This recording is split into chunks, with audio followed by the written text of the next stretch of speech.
तल हाम्रो छिमेकमा चाहिँ आज वर्तमान छ अनि त्यहाँ जाँदैछौँ हामीहरू।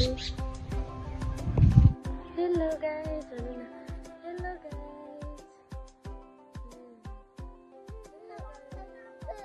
मेरो छोरीको कपाल चाहिँ हावाले उडाउँदैछ, छुटे भए पनि। छोरी कपाल त के उडाउँदैछ त अनि।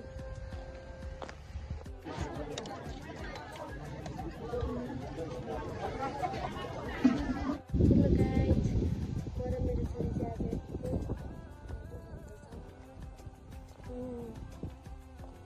छोरीलाई हावा खुवाउँदैछु। छोरी भित्र बस्यो भने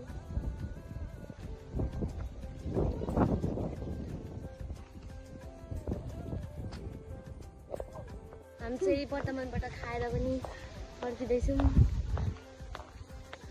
त्यस्तै हो, खाइयो पियो दुःख पाइयो, घाममा हिँडियो। म चाहिँ छाता उडाउँदैछु, छोरी चाहिँ गर्मीले हेलो आकाङ्क्षा र म चाहिँ वर्तमानबाट आइसक्यौँ घर। अनि यहाँनिर चाहिँ एकदम धेरै गर्मी छ, त्यही भएर हाम्रो मामु छोरी चाहिँ यहाँनिर फेनमा बसिरहेको छौँ। मेरो छोरी चाहिँ यसरी घोप्टो यसरी राख्नै हुँदैन क्या, यसरी राख्नु भने हात खाएको खाइ गर्नुहुन्छ क्या, हात खाएको खाइ गर्नुहुन्छ। यसरी राख्न सिकाउँदै गरेको, हात खाएको खाइ गर्नुहुन्छ। एकदम मिठो लाग्दो रहेछ क्या हात चाहिँ, त्यही भएर खाएको खाइ गर्नु भन्नुहुन्छ उहाँले। खाएको खाइ गर्नु भन्नुहुन्छ। यसरी बस्नै मान्नु हुँदैन। अब चाहिँ टक्कसँगले आकाङ्क्षालाई सुताउने हुन्छ। अब त सुचारो दिनुपर्ने छ, मेरो कामहरू छ। आकाङ्क्षा यहाँ हुनुहुन्छ, सुत्नै मान्नु हुँदैन।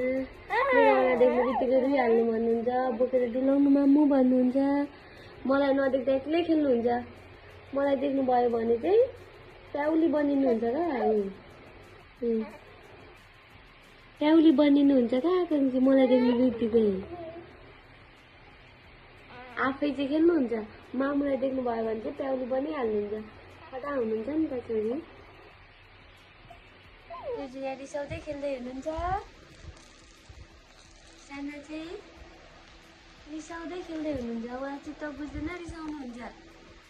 भनेको जस्तो भएन भने रिसाइहाल्नुहुन्छ। छोरी दान हुनुहुन्छ हाम्रो छोरी।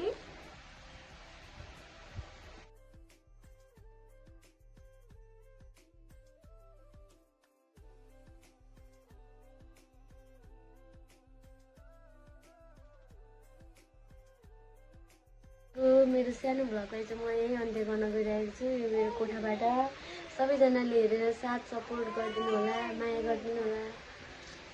मेरो छोरी चाहिँ खेल्दैछिन्। हस् त, थ्याङ्क यू।